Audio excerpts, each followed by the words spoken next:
Engineers Day is celebrated on 15th September every year India on the occasion of whose birth anniversary? భారతదేశంలో ఎవరి జయంతి సందర్భంగా ఇంజనీర్ల దినోత్సవమును ప్రతి సంవత్సరం సెప్టెంబర్ 15 జరుపుకుంటారు అన్నారు. మనకు ఆప్షన్స్ ఏమున్నాయి? Mokshagundam Visvesvaraya, APJ Abdul Kalam, sir Arthur Cotton and Jahangir Bhabha. మనకి ఇక్కడ కరెక్ట్ ఆప్షన్ వచ్చేసి Mokshagundam Visvesvaraya.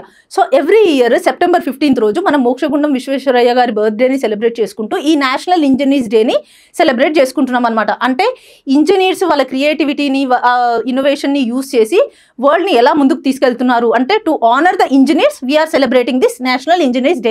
And March 4th రోజు మనం ఇంటర్నేషనల్ ఇంజనీర్స్ డేని సెలబ్రేట్ చేసుకుంటాం. ఇది యునెస్కో వాళ్ళు డిజిగ్నేట్ చేశారు. So international engineers day for the sustainable development అనేసి every year March 4th celebrate చేసుకుంటారు. సో ఇది నేషనల్ అండ్ ఇంటర్నేషనల్ అని అనమాట. సో అసలు ఎవరి మోక్షగుండం విశ్వేశ్వరయ్య గారు అంటే ఈయన మన కర్ణాటకకి చెందిన వ్యక్తి. సో వీళ్ళ యాన్సిస్టర్స్ మన ప్రకాశం జిల్లా మోక్షగుండంలో ఉండేవాళ్ళు. సో అట్లా ఈయనకి మోక్షగుండం విశ్వేశ్వరయ్య అనే పేరు వచ్చింది.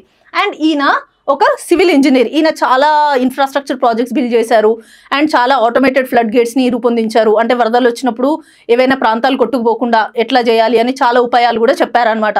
అందులో మెయిన్ 1903లో ఈయన ఆటోమేటెడ్ ఫ్లడ్ గేట్స్ని నిర్మించారనమాట. Automated water flood gates first time వరల్డ్లో ఆయనకి దానికి పేటెంట్ రైట్స్ కూడా వచ్చాయి. అది ఎక్కడ ఉంది అంటే 1903లో పూణేలో నిర్మించారు ఆటోమేటెడ్ వాటర్ ఫ్లడ్ గేట్స్. అంటే సడన్గా వరదలు వచ్చినప్పుడు ఆటోమేటిక్గా గేట్స్ అనేవి షిఫ్ట్ అవుతాయి అనమాట, అంటే పైకి వెళ్తాయి. సో ఇది ఆయన ఫస్ట్ అచీవ్మెంట్ అని చెప్పుకోవచ్చు మనం. అండ్ ఆయన ఇంకేం చేశారు అంటే 1908లో మన హైదరాబాద్లో మూసీ వరదలు వచ్చినప్పుడు నిజాము ఈయనని పిలిచారనమాట. సో మాకు కూడా ఏదైనా ప్లాన్ ఆఫ్ యాక్షన్ చెప్పు అనేసి. సో అప్పుడు చాలామంది 15,000 మందికి పైగా చనిపోయారు. సో అప్పుడు మోక్షగుండం విశ్వేశ్వరయ్య గారు హైదరాబాద్కి వచ్చి మూసీ అండ్ ఏసీ రివర్స్ మీద 2 రిజర్వాయర్స్ కన్స్ట్రక్షన్ చేశారు.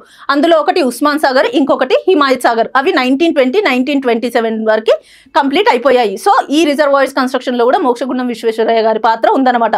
And at the same time Visakhapatnam పోర్ట్లో ఆ సీ పోర్ట్ అంటే అక్కడ వచ్చే waves, heavy high tides waves వల్ల ఆ సీ పోర్ట్ ఎరోషన్కి గురయ్యేదన్నమాట. సో దానిని ఎలా తగ్గించాలి అనే దానికి కూడా ఆయన ఒక ప్లాన్ ఆఫ్ యాక్షన్ చెప్పారు. అండ్ ఇప్పటివరకు కూడా అదే ఫాలో అవుతున్నారు. అండ్ మన తిరుపతి ఘాట్ రోడ్స్ డిజైనింగ్లో కూడా ఈయన పాత్ర చాలా ఉంది. So this is about Mokshagundam Visvesvaraya. And ఈయనకి 1955లో భారతరత్న అవార్డు ఇచ్చారు. And at the same time ఈయనకి బ్రిటిష్ వాళ్ళు నైట్హుడ్ని కూడా ప్రజెంట్ చేశారనమాట. సో బ్రిటిష్ వాళ్ళు నైట్హుడ్ని ప్రజెంట్ చేసినప్పటి నుంచి ఈయన పేరు ముందు సర్ అనేది ఒకటే యాడ్ అవుతుంది. అప్పటి నుంచి ఈయనని సర్ మోక్షగుండం విశ్వేశ్వరయ్యగా పిలుస్తారు. So this is about the national engineers day. So national engineers day వచ్చి September 15th, international engineers day వచ్చేసి మార్చ్ 4th.